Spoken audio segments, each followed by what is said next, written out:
Tamil YouTube வரலாற்றிலேயே முதன்முறையாக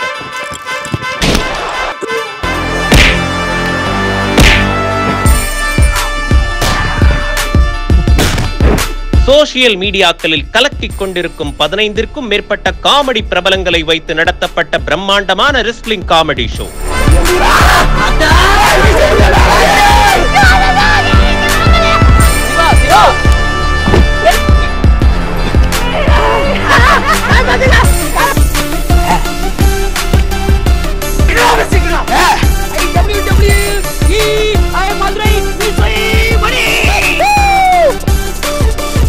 தினமும் மாலை 7 மணிக்கு உங்கள் ரியல் ஒன் ஜாலி யூடியூப் சேனலில் பார்த்து சிரித்து மகிழ தவறாதீர்கள்.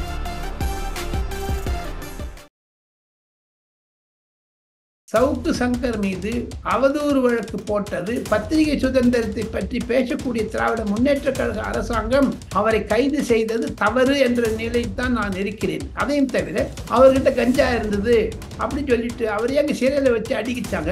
அதுக்கு தானே மேஜிஸ்ட்ரேட் என்கொயரி போட்டிருக்காங்க. அதுவே ஒரு நெகட்டிவா போகாத சீஃப் மினிஸ்டர் மு.க. ஸ்டாலினுக்கு. மு.க. ஸ்டாலினுடைய அணுகுமுறை எடப்பாடி பழனிசாமியையும் சவுக்கு சங்கரையும் பிரிக்க வேண்டும், அதற்காகத்தான் கைது செய்தார் என்று ஒரு சூழல் டெல்லியில் உலாவுகிறது. 2026 சவுக்கு சங்கருடைய ஆதிக்கம் இருக்கக்கூடாது என்று 2026க்காகத்தான் மு.க. ஸ்டாலின் அணுகுமுறை செய்கிறார் என்று பல திமுக எம்பிக்கள் கூட என்னிடம் கருத்து தெரிவிக்கிறார்கள். சிவா, திமுக செய்த ஒரு மாபெரும் தவறு போதைப் பொருளுக்கு அதிக அனுமதி கொடுத்து அதில் சிலரை திமுகவினராக கைது செய்திருப்பதும் அவர் திமுக கட்சியிலிருந்து நீக்கப்பட்டதும் திமுகவிற்கு டைரக்ட் கனெக்ஷன் இருப்பதாகத்தான் தெரிகிறது. போக போக செய்திகள் பல ரகசியங்கள். எவர் ஒருவர் சிறைக்கு சென்றாலும் அனுதாப அலைவு என்பது மறுக்க முடியாத ஒன்று. சிவா, ஆக மொத்தம் சவுக்கு சங்கர் என்னதான் தப்பு செய்திருந்தாலும் அவர் அதிமுகவிற்கு 2024 லோக்சபா தேர்தலில் அவர் ஆதரித்தார் என்ற ஒரு குற்றச்சாட்டிற்காக அவர் கஞ்சா பொருளை வைத்திருந்தார் என்ற குற்றச்சாட்டு நிரூபிக்கப்படும் வகையில் அவர் ஒரு நிரபராதி. எது இருப்பினும் 2026 பொது தேர்தலில் உதயநிதி வர்சஸ் அண்ணாமலை என்றும் உதயநிதி வர்சஸ் எடப்பாடி பழனிசாமி என்றும் நிலையில் தான் வருமே தவிர மு.க. ஸ்டாலினுக்கு அண்ணாமலைக்கோ மு.க. ஸ்டாலினுக்கோ மோடிக்கோ ஒரு எதிர்நிலை வராது. அதற்காகத்தான் இப்பொழுதிலிருந்தே அந்த மந்திரி சபையில் அவரை இணைத்து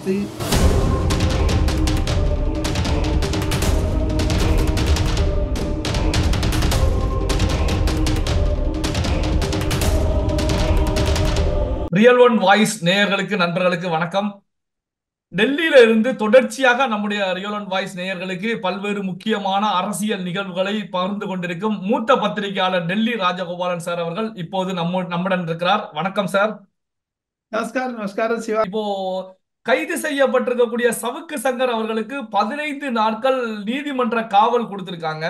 இதை மூத்த பத்திரிகையாளராக நீங்க எப்படி சார் பாக்குறீங்க? எது இருப்பினும் சவுக்கு சங்கர் மீது அவதூறு வழக்கு போட்டது, பத்திரிகை சுதந்திரத்தை பற்றி பேசக்கூடிய திராவிட முன்னேற்ற கழக அரசாங்கம் அவரை கைது செய்தது தவறு என்ற நிலைத்தான் நான் இருக்கிறேன். அதையும் தவிர அவர்கிட்ட கஞ்சா இருந்தது அப்படின்னு சொல்லிட்டு அவரையே அங்கே சிறையில் வச்சு அடிக்கிச்சாங்க. அதுக்கு தானே மேஜிஸ்ட்ரேட் என்கொயரி போட்டிருக்காங்க. அதுவே ஒரு நெகட்டிவா போகாத சீஃப் மினிஸ்டர் மு.க. ஸ்டாலினுக்கு. எனினும் அவர் ஒரு சில போலீஸ்காரர்களை பற்றியும் ஒரு சில திமுக தலைவர்களை பற்றியும் அவதூறாக எழுதி வந்ததனால் திராவிட முன்னேற்ற கழகத்தினுடைய அணுகுமுறை எப்படி இருக்கும் என்று சிலர் டெல்லியில் எனக்கு சொன்னதை நான் நெல்லை சிவாவினுடைய நேயர்களுக்கு பகிர்ந்து கொள்ள ஆசைப்படுகிறேன். மு.க. ஸ்டாலினுடைய அணுகுமுறை எடப்பாடி பழனிசாமியையும் சவுக்கு சங்கரையும் பிரிக்க வேண்டும், அதற்காகத்தான் கைது செய்தார் என்று ஒரு சூழல் டெல்லியில் உலாவுகிறது. சிவா சார், இப்போ இந்த சவுக்கு சங்கர் அவர்களை பொறுத்த வரைக்கும் கடந்த நாடாளுமன்ற தேர்தலில் அதிமுகவுக்கு வேலை பார்த்தார் அப்படிங்கிற கருத்துக்கள் இருக்கும் போது, அப்போ சவுக்கு சங்கர் அவர்கள் கைது செய்யப்பட்ட நிகழ்வு நீங்க தெரிவிச்சது போல அதிமுகவுக்கு திமுக செக் வைப்பதாக எடுத்துக்கலாமா சார்?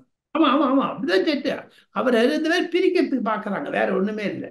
2026 சவுக்கு சங்கருடைய ஆதிக்கம் இருக்கக்கூடாது என்று 2026க்காகத்தான் மு.க. ஸ்டாலின் அணுகுமுறை செய்கிறார் என்று பல திமுக எம்பிக்கள் கூட என்னிடம் கருத்து தெரிவிக்கிறார்கள். சிவா, சரி, இப்ப இதுல கவனிக்கப்பட வேண்டிய விஷயம் என்ன அப்படின்னா, சவுக்கு சங்கர் அவர்களுடைய வாகனத்துல இருந்து சுமார் 400 கிராம் கஞ்சா போதைப் பொருள் கைப்பற்றப்பட்டதாக தெரிவிச்சிருந்தாங்க.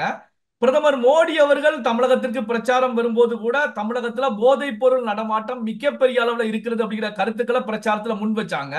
இப்படி வைக்கக்கூடிய நிகழ்வை பொறுத்த வரைக்கும் இப்போ சவுக்கு சங்கர் அவருடைய வாகனத்திலிருந்து கஞ்சா கைப்பற்றப்பட்டது தமிழகத்துல போதைப் பொருள் பயன்பாடு, போதைப் பொருள் நிகழ்வுகள் அதிகரித்து விட்டது அப்படின்னு சொல்லி எடுத்துக்கலாமா சார்? ஆமாமா, கண்டிப்பாக கண்டிப்பாக. சிறு சிறு மாணவர்கள் 9வது 10வது வகுப்பு படிக்கக்கூடிய மாணவர்களுக்கு சாக்லேட் உள்ள வைத்து கொடுக்கிறார்கள் என்று கேட்டவுடன் மனம் உருகியது. என்னுடைய மிக மிக நண்பர் ஒருவர் தமிழகத்தில் இருக்கிறார். அவருடைய மகனுக்கு ஒரு சிலர் கடந்த வாரத்தில் ஒரு போதைப் பொருளை சாக்லேட் உள்ள வைத்து கொடுத்தார் என்று, அதை போதைக்கு அடிமையாக்குவதற்கான சூழ்நிலை என்று. அவனை பார்த்தவுடன் தகப்பனாருக்கு ஒண்ணுமே புரியல. அந்த பையன் ஆடிட்டு வந்து கீழே விழுந்து எல்லாம் பண்ணியிருக்கான் வீட்டுல. 14 வயது சிறுவன். அவனுக்கு இது மாதிரி ஒரு கதி ஏற்பட்டது.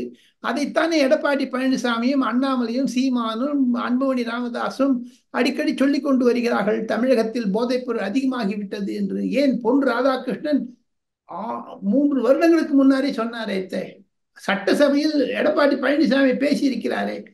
திமுக செய்த ஒரு மாபெரும் தவறு, போதைப் பொருளுக்கு அதிக அனுமதி கொடுத்து அதில் சிலரை திமுகவினராக அதாவது கைது செய்திருப்பதும், அவர் திமுக கட்சியிலிருந்து நீக்கப்பட்டதும் திமுகவிற்கு டைரக்ட் கனெக்ஷன் இருப்பதாகத்தான் தெரிகிறது. போக போக செய்திகள், பல ரகசியங்கள் வெளிவர இருக்கின்றன. சிவா, சரி, இப்போ ஜாபர் சாதிக் கைது விவகாரத்தின் போது பாத்தீங்க அப்படின்னா இந்த போதைப் பொருள் அப்படிங்கிறது தமிழ்நாட்டில் மிகப்பெரிய அளவுல புழக்கத்துல இருக்கிறது அப்படிங்கிற கருத்துக்கள் முன் வரும்போது இந்த போதைப் பொருள் தயாரிப்பு குஜராத்ல இருந்து தான் தயாரிக்கப்படுகிறது அப்படிங்கிற கருத்துக்களை தான் தமிழகத்தில் இருக்கக்கூடிய அரசியல் தலைவர்கள் பாஜகவுக்கு எதிராக முன் வச்சாங்க.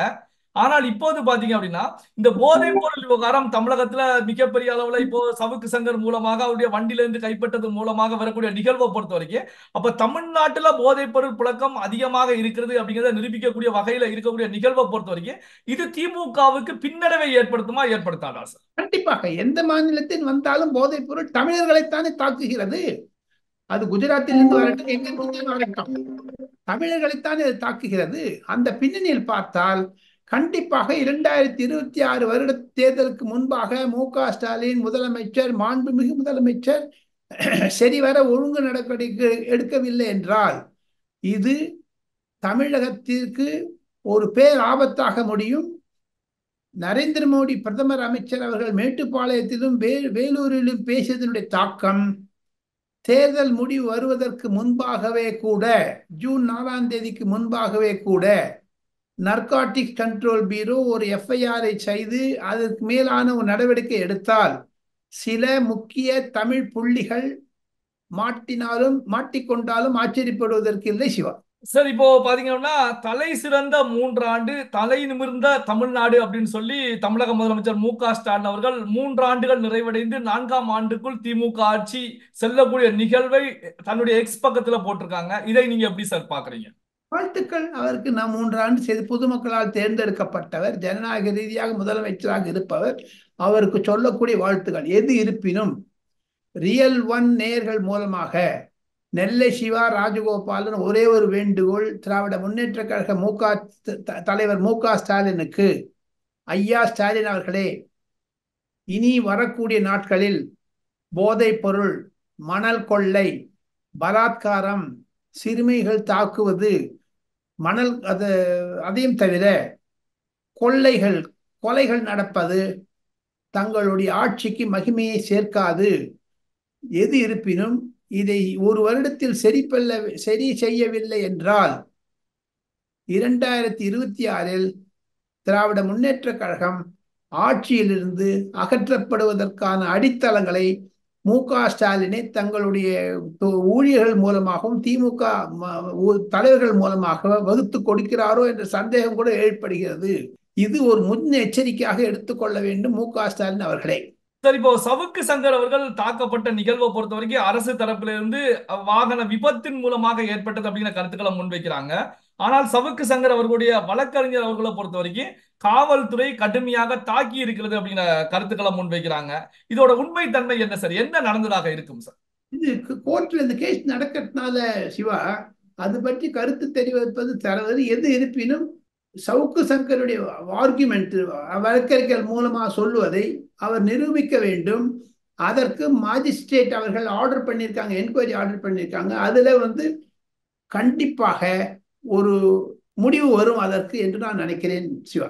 சார், இப்ப சவுக்கு சங்கர் அவர்களை எடுத்துக்கிட்டீங்க அப்படின்னா தமிழகத்துல ஆளும் கட்சியாக இருக்கக்கூடிய திமுகவுக்கு எதிராக கடுமையான விமர்சனங்களை முன்வைத்த ஒரு பத்திரிகையாளராக அவருடைய பயணம் இருந்துகிட்டே இருந்துச்சு.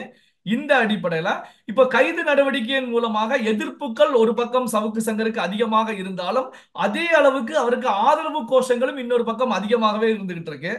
இந்த நடவடிக்கை சவுக்கு சங்கருடைய எதிர்காலத்தை எந்த நிலைக்கு சார் எடுத்து செல்லும்? அனுதாப நிலை கொண்டு வந்து விடும். எவர் ஒருவர் சிறைக்கு சென்றாலும் அனுதாப அலை என்பது மறுக்க முடியாத ஒன்று சிவா.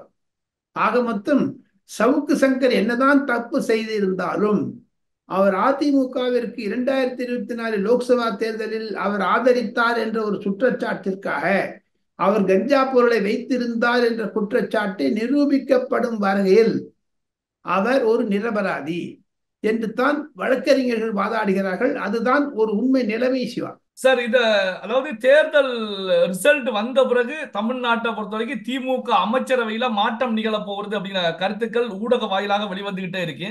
இந்த தமிழகத்துல திமுக அமைச்சரவை மாற்றம் உதயநிதி ஸ்டாலினுக்காக இந்த மாற்றம் ஏற்பாடு செய்யப்படுகிறதா? இது என்ன காரணத்துக்காக இந்த அமைச்சரவை மாற்றமாக இருக்கும் சார்? எது இருப்பினும் 2026 பொது தேர்தலில் உதயநிதி வர்சஸ் மு.க. ஸ்டாலின், உதயநிதி வர்சஸ் அண்ணாமலை என்றும் உதயநிதி வர்சஸ் எடப்பாடி பழனிசாமி என்றும் நிலையில்தான் வருமே தவிர மு.க. ஸ்டாலினுக்கு அண்ணாமலைக்கோ மு.க. ஸ்டாலினுக்கோ மோடிக்கோ ஒரு எதிர்நிலை வராது. அதற்காகத்தான் இப்பொழுதிலிருந்தே அந்த மந்திரி சபையில் அவரை இணைத்து துணை முதலமைச்சர் ஆக்குவதற்கான ஆயத்தங்களை செய்திருக்கிறார்கள். ஆனால் இதன் மூலமாக திராவிட முன்னேற்ற கழகத்தில் சில மூத்த தலைவர்கள் கூட எதிர்ப்பு தெரிவித்தாலும் ஆச்சரியப்படுவதற்கு இல்லை.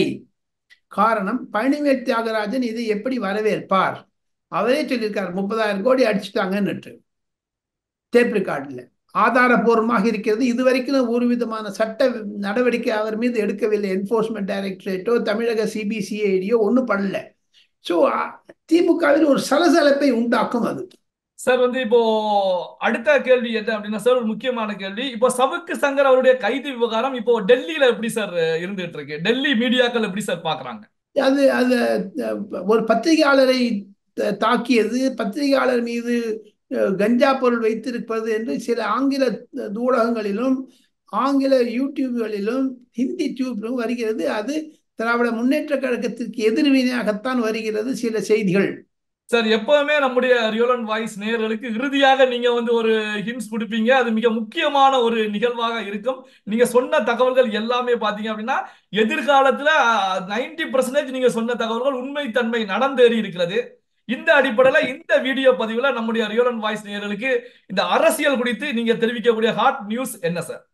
ஹாட் நியூஸ் என்பது ரியல் ஒன் வாய்ஸ் நேயர்களுக்கு 2024 ஆகஸ்ட் மாதம் அமித்ஷா அவர்கள் தமிழகத்தில் நீண்ட சுற்றுப்பயணம் செய்ய இருக்கிறார். 2026 மனதில் வைத்துக் கொண்டு அப்பொழுது பற்பல கோவில்களுக்கு நகர்வலம் வர இருக்கிறார். அதன் மூலமாக தமிழகத்தில் ஒரு ஹிந்துத்துவாவை அடியாற்ற வேண்டும், ஆணித்தரமாக வைக்க வேண்டும் என்ற ஒரு சூழ்நிலையில் அமித்ஷா தன்னுடைய பொறுப்பை அண்ணாமலையுடன் சேர்ந்து கொண்டு அவர் கண்டிப்பாக